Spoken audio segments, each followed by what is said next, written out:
What if Hollywood's biggest lie wasn't on the screen, but in the minds it forced you to ignore? Why did the studios spend millions making geniuses look foolish, and why were audiences never supposed to notice? Think about the beautiful airhead who was treated like decoration, the simple leading man sold as an ordinary guy, the difficult star mocked as unstable. Were they really clueless, or were they being strategically rewritten? A former publicity insider once admitted the truth. The lots were full of inventors, military strategists, business masterminds, and the order was to bury it all. Not quietly, either. This wasn't casual deception. It was industrial-scale fraud. They planted fake dumb moments, pushed rumors about actors who couldn't read their scripts, and invented stories of actresses asking where Europe was, because a star who outthinks the system threatens the fantasy that sells tickets. Behind dressing room doors, those same dumb blondes studied physics, and those plain folks discussed engineering and strategy between takes. Tonight, we're pulling back the curtain on 8 Golden Age icons whose intellect was real and deliberately hidden. And ask yourself, how many breakthroughs were delayed? How many careers were warped because Hollywood couldn't profit from a brain on display? Number 1. Hedy Lamarr. Hollywood sold her beauty and buried the mind that reinvented war. MGM branded her the most beautiful woman in the world, a flawless ornament to be admired, not believed. Executives played up the accent, the glamour, the idea that nothing serious lived behind her eyes. Off camera, Lamarr turned her home into a late-night laboratory, drafting tables instead of vanities, technical journals instead of fashion magazines. Friends who visited in the 1,940 seconds called it a scientist's lab in heels. Lamarr didn't tinker for fun. She targeted a deadly wartime problem.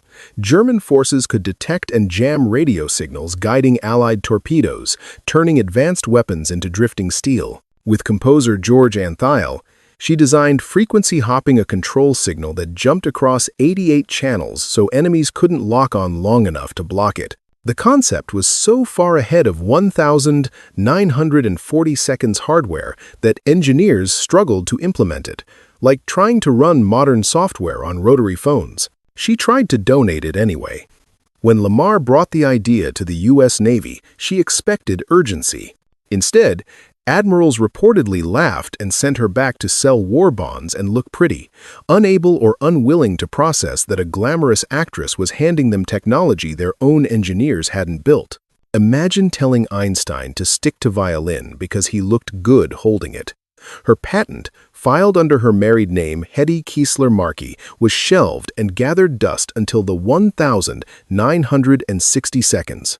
The cost wasn't abstract. In 1942 alone, the year after the rejection, Allied forces lost 34 merchant ships to torpedo guidance failures like the very kind her system was built to prevent over 1,000 sailors and merchant marines dead while her solution sat ignored. As one historian put it, the military would rather lose ships than admit a Hollywood beauty had outsmarted their engineering department. Lamarr wasn't just ahead of her time, she was punished for it, cast as a gorgeous idiot so nobody would fear what she knew.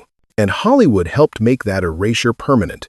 Studios curated interviews, steered reporters toward gossip, and treated any hint of intellect as a threat to the fantasy they were selling. If Louis B. Mayer had seen her drafting at midnight, friends joked, he would have had a stroke on her doorstep. Lamarr received no meaningful payment, no public credit, only the lesson that brilliance in a woman must be hidden. By the 1,990 seconds, engineers finally admitted her concept had become foundational behind secure military links and the everyday wireless world. Wi-Fi, Bluetooth, GPS. Recognition arrived when it could no longer help her. When the Electronic Frontier Foundation honored her in 1997, she was 83, nearly blind, and living as a bitter recluse. She didn't attend. She accepted with 2 words that sounded like a verdict. It's about time. Every time your phone connects, her ignored patent is speaking. Hollywood pretended she was nothing at all. And it's the cruelest twist. The world runs on her idea, while Hollywood tried to erase her name forever. Number 2. James Stewart. Hollywood sold him as the stammering, wide-eyed everyman and hid the fact that he was one of the sharpest minds ever to wear a uniform. James Stewart's boyish face and hesitant speech were marketed as authenticity, a reassuring fantasy of the ordinary American. In reality, that persona was a performance carefully maintained to protect an image worth billions. Before fame, Stewart graduated from Princeton with a degree in architecture, displaying a rigorous understanding of engineering and structural design. On film sets, he routinely stunned professionals. A set designer once recalled Stewart glancing at blueprints and pointing out 3 structural flaws that would make filming impossible. The studio architect argued. They built it anyway. The structure collapsed exactly where Stewart had predicted. After that, productions quietly ran designs past him before construction. War stripped away the illusion. Unlike many stars who sought publicity roles, Stewart insisted on combat duty. He became a bomber pilot flying B-24 Liberators over Nazi Germany, not as a mascot, but as a strategist and commander. He flew 20 combat missions through some of the most dangerous airspace of World War II, planning bombing runs, leading crews, and writing technical manuals used to train other pilots. His competence was undeniable. He earned the Distinguished Flying Cross, multiple air medals, and the respect of career officers who understood he wasn't pretending. What the public never saw was how far he rose. In 1959, Stewart was quietly promoted to Brigadier General in the United States Air Force Reserve, the highest-ranking entertainer in American military history. When the Air Force attempted to publicize the achievement, his agent intervened. The fear was simple. If audiences saw General Stewart instead of "Aw shucks Jimmy," the carefully constructed everyman fantasy would shatter. Even his famous stutter was part of the illusion. Crew members noted that when Stewart discussed aeronautics or engineering, the hesitation vanished. He spoke fluently, precisely, using technical language that left actual engineers nodding. The moment journalists entered the room, the stammer returned. It was a switch flipped on command. Stewart understood something Hollywood rarely admits. Intelligence can distance audiences. Appearing too capable, too authoritative, risks breaking emotional identification. So he hid his brilliance in plain sight, allowing the system to profit from his humility while quietly serving a country that trusted his mind with lives. His story exposes a subtler form of erasure than ridicule. Stewart wasn't mocked for his intelligence. He was forced to disguise it. Hollywood didn't want a hero who outthought the audience. They wanted someone audiences could feel smarter than. And Stewart, disciplined and strategic to the end, played the role perfectly, proving that sometimes the smartest move is to let the world underestimate you. Number 3. Marlon Brando. Hollywood called him unstable, lazy, impossible to manage, and missed the fact that it was all a calculated performance. Marlon Brando's public image as a mumbling, volatile method actor became one of the most effective disguises of intelligence the industry has ever seen. Beneath the chaos was a disciplined mind that understood power, psychology, and leverage far better than the executives who thought they were controlling him. The famous cue cards were never about inability. Directors who worked closely with Brando watched him memorize pages of dialogue after a single reading. When he chose to, his recall was near photographic. The troubled genius routine bought him freedom. If people expected emotional breakdowns, they didn't prepare for negotiation strategy. And Brando knew exactly how to exploit that gap. His intelligence revealed itself most clearly in language. Brando was fluent in French, highly knowledgeable in Japanese, and could absorb accents and dialects with frightening speed. Dialect coaches described it as unnatural. He didn't just copy sounds, he captured rhythm, musicality, and intention. One hearing was often enough. This facility extended to psychology and anthropology. Crew members recalled finding him surrounded by textbooks, analyzing tribal structures or social behavior to shape how his characters moved, listened, and dominated space. Brando also understood filmmaking as a technical system. While many actors ignored lenses and lighting, he studied them. Camera operators recalled him discussing why a 50 mm lens created a different emotional distance than a 35 mm, or how lighting ratios subtly altered power dynamics in a scene. This wasn't trivia, it was control. Knowing the mechanics meant he could shape how the audience perceived him without asking permission. Nowhere was his intellect more disruptive than in contract negotiations. In 1978, his deal for Superman stunned Hollywood. Roughly $3.7 million plus 11.75% of gross profits for less than 2 weeks of work. What later leaked shocked executives even more. Brando researched studio finances, budget pressures, and the personal weaknesses of the men across the table. Then he performed irrationality-wild demands, sudden concessions, steering negotiations exactly where he wanted them. Internal memos warned executives never to negotiate with Brando directly. His apparent instability was identified as a tactic designed to extract maximum concessions. People came prepared for tantrums and encountered a mind operating several moves ahead. By the end of his life, the myth of Brando as an uncontrollable genius overshadowed the truth. He wasn't losing control. He was exercising it. Brando's story exposes a dangerous irony. Hollywood mocked him as difficult because admitting his intelligence meant admitting they'd been outplayed. He proved that being underestimated isn't a weakness, it's leverage. While others fought for respect, Brando weaponized low expectations and walked away with power, money, and artistic freedom. The industry never forgave him for it. Number 4. Katharine Hepburn. Hollywood tried to bury her by calling her poison and accidentally handed her the board. When the studios labeled Katharine Hepburn box office poison in 1938, the intent was simple: isolate her, humble her, and force compliance. Hepburn didn't panic, plead, or soften herself. She studied the system like a chessboard and made a move no one expected. Born to fiercely progressive parents who valued education and independence, Hepburn entered Hollywood with a mindset rare for women of her era. Her years at Bryn Mawr had trained her to think structurally, not emotionally. She didn't just act inside the system. She analyzed how it worked, where it broke, and who truly needed whom. Being rejected didn't feel like failure to her. It felt like leverage. Instead of begging studios for another chance, Hepburn quietly bought the rights to the Philadelphia story. She developed it on Broadway, shaped it into a hit, and only then approached Hollywood. The offer was non-negotiable. The studio could have the property, but only if she starred. MGM accepted. Overnight, the poison resurrected her career on her own terms. It wasn't luck. It was strategic acquisition and controlled release, executed with surgical precision. Hepburn's intelligence extended beyond career recovery. Directors and writers recalled her ability to dissect scripts, identify structural weaknesses, and suggest changes that strengthened entire films, not just her role. She understood pacing, character balance, and narrative economy. When others argued from instinct, she argued from analysis, and she was usually right. Her greatest shield was economic independence. While many actors lived beyond their means, Hepburn invested carefully and lived below her income. During the McCarthy era, when loyalty oaths destroyed careers, a studio executive warned her refusal could end everything.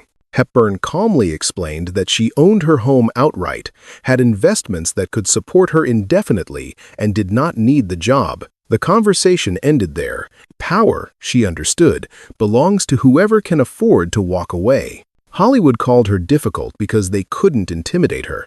They mistook intelligence for arrogance and independence for defiance. In reality, Hepburn had identified the industry's core weakness. It only controls those who need it. Over 6 decades, she accumulated 4 Academy Awards and something rarer, complete autonomy. Her story exposes a truth Hollywood never liked to admit. Hepburn didn't survive because she was strong-willed. She survived because she was smarter than the system built to break her. And when Hollywood tried to erase her, she rewrote the rules instead. Number 5. Angela Lansbury. Hollywood saw a gentle grandmother and missed the executive who was quietly taking ownership of the room. Angela Lansbury cultivated warmth and approachability so effectively that it became her greatest weapon.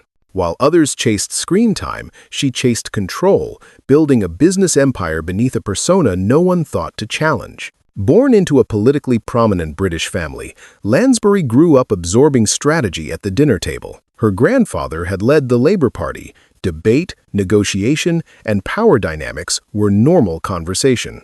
Educated rigorously and fluent in French, she arrived in Hollywood with a tool set few actresses possessed: the ability to read contracts, project long-term value, and negotiate without showing teeth. Her masterpiece was Murder, she wrote.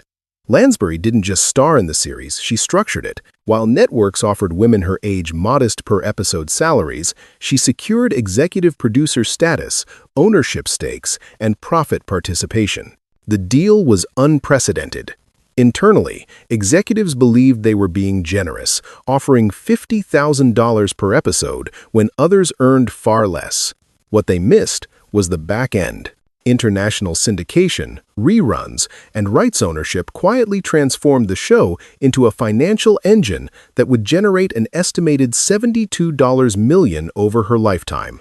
A leaked network memo from the mid-1990s captured the panic. The Jessica Fletcher character generates more revenue per hour than Mickey Mouse, and we don't control the rights. When a junior executive suggested renegotiation, the response was blunt: never enter a contract discussion with Lansbury without at least 2 attorneys present. Her power came from preparation masked as kindness. Lansbury walked into negotiations knowing production costs, market projections, and syndication math better than the people across the table. Yet, she delivered every demand with charm, never raising her voice, never appearing combative.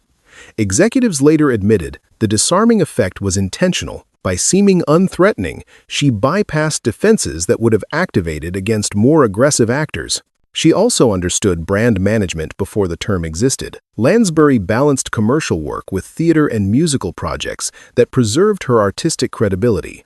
Money funded security. Art fed legitimacy. Each role was chosen for what it added to her leverage. Nothing was accidental. Hollywood underestimated her because they wanted to. A smiling woman in cardigans didn't fit their image of a power broker. That blind spot made her unstoppable. While others flaunted wealth and invited scrutiny, Lansbury protected hers behind modesty, ensuring studios couldn't weaponize public perception against her in negotiations. The greatest mystery Angela Lansbury ever solved wasn't on television.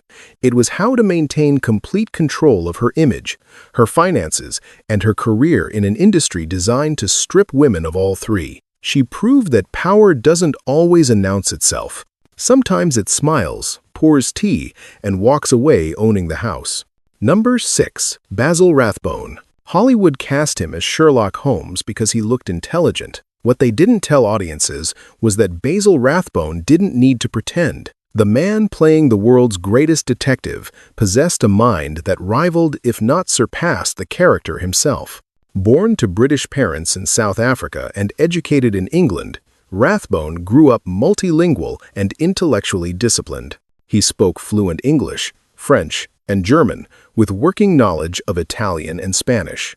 This linguistic ability wasn't decorative. During World War I, it made him invaluable to British military intelligence.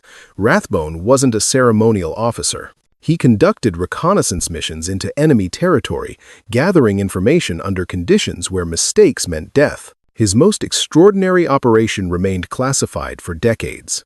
In 1918, wearing a camouflage suit he designed himself, Rathbone led a daylight reconnaissance mission behind German lines. When discovered, he silently neutralized 3 enemy soldiers using only his officer's sword.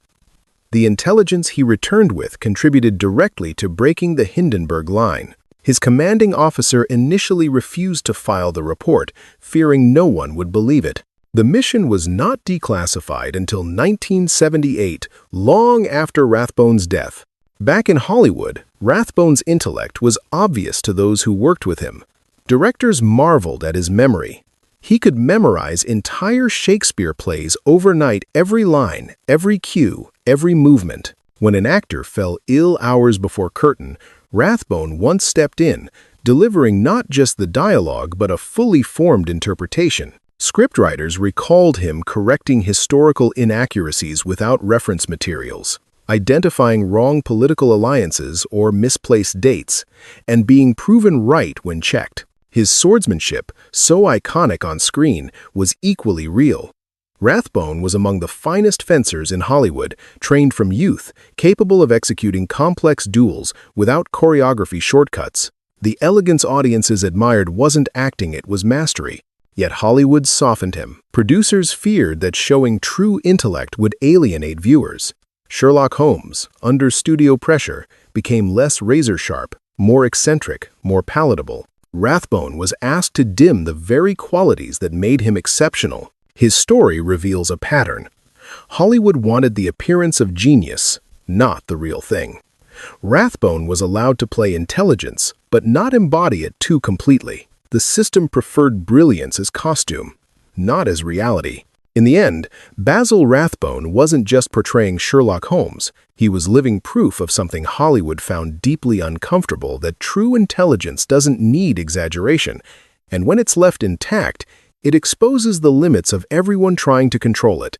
Number 7. Claudette Colbert. Hollywood laughed at her vanity and never noticed the trap closing. Claudette Colbert became famous for a single, supposedly ridiculous demand: she would only be filmed from her left side. Executives rolled their eyes, dismissing it as another actress obsessed with her looks. In reality, it was one of the most elegant power plays in studio-era Hollywood.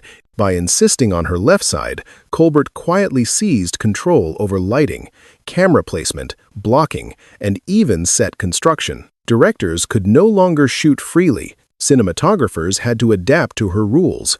While the studio fixated on this harmless quirk, Colbert negotiated everything else: schedules, scripts, pay, and autonomy without resistance. It was misdirection worthy of a magician. Born in France as Lily Claudette Chauchowin, Colbert was fluent in French and English and later learned German. This linguistic sophistication gave her a critical edge during Hollywood's transition from silent films to talkies, when many stars struggled with dialogue. Colbert didn't just survive the change, she dominated it. That same precision extended to contracts. Studio lawyers were shocked to discover she actually read every clause. One Paramount attorney recalled receiving a contract back from Colbert with more red ink than original text. She didn't just object, she understood exactly how obscure language could be used to strip an actress of leverage. In 1934, executives attempted to hide a loan-out clause that would allow the studio to rent her to others while keeping the profit. Colbert found it immediately. Her response became legend. According to internal memos, she walked into the studio head's office and placed a single sheet of paper on his desk. It listed controlling interests she had quietly acquired in gossip publications, followed by a note: the contract would be destroyed by 5 o'clock, or the studio head's private life would be tomorrow's headlines. The clause vanished. Her salary jumped by 45%. Colbert also dismantled one of Hollywood's most abusive norms: exhaustion. While actors were routinely worked 14-hour days, 6 days a week, she negotiated a strict schedule: 9 to 5, 5 days only. Studios protested. She didn't bend. Scarcity, she understood, increases value. Limiting access made her more powerful, not less. Hollywood believed it was indulging a vain star.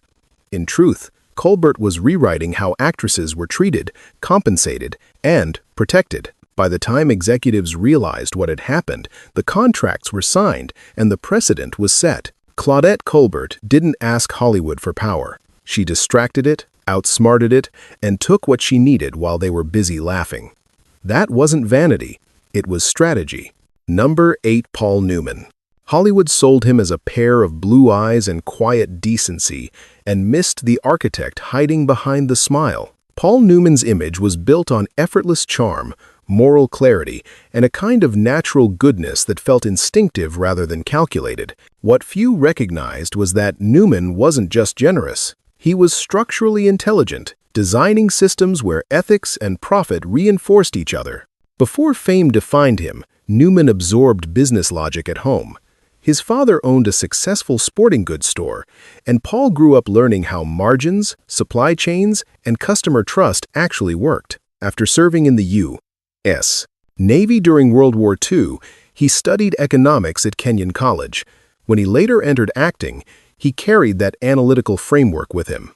Roles were never just performances, they were research. That mindset defined his most underestimated creation, Newman's Own.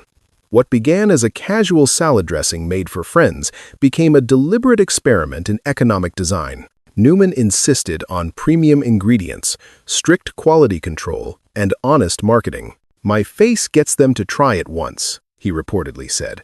"The quality gets them to buy it again." It was consumer psychology expressed with ruthless clarity. The radical decision came next. Newman structured the company so that 100% of after-tax profits would go to charity, not as a branding stunt, but as a permanent legal commitment.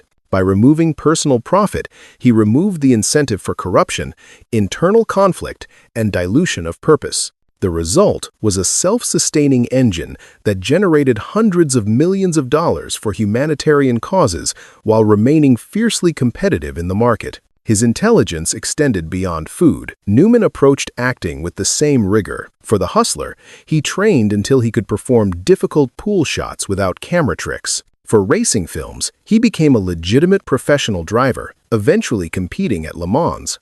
This wasn't vanity. It was methodological integrity, the belief that credibility comes from mastery, not illusion. Hollywood often framed Newman as the good guy, implying instinct rather than intellect. That misunderstanding protected him. Studios didn't see a strategist, they saw sincerity. Meanwhile, Newman quietly reshaped how celebrity, business, and philanthropy could coexist. He refused to sell the company, refused to cash out, and refused to let the mission drift. By the end of his life, Newman had built a model that business schools would later study: profit without exploitation, success without ownership, generosity without chaos. His genius wasn't loud or confrontational, it was architectural. Paul Newman didn't lecture Hollywood about morality. He demonstrated it, built it, and locked it into place so it would outlive him. In an industry addicted to image, he left behind a system that still works, proving that the smartest legacy isn't fame, but structure. Hollywood spent decades teaching audiences who was allowed to be brilliant. It rewarded charm without threat, genius without teeth, intelligence trimmed to fit a fantasy. The 8 stories you've just heard aren't trivia. They're evidence of a system that profited by hiding minds it couldn't control. When brilliance appeared in the wrong body, with the wrong accent, or from the wrong gender, the solution was simple: erase it, soften it, or turn it into a joke. The uncomfortable question isn't whether this happened. It's how often it still does. How many ideas were delayed because they came from voices deemed inconvenient? How many careers were bent, simplified, or silenced so the illusion could survive? If these stories changed how you see Hollywood's golden age, tell us what struck you most. Which figure do you believe was treated most unfairly, and why? Do you think the industry still hides intelligence today, just with better branding and algorithms? Share your thoughts in the comments, add what we missed, and challenge each other respectfully. Because history doesn't correct itself. It gets corrected when people refuse the easy story and demand the true one. Hollywood never feared talent. It feared minds that couldn't be managed.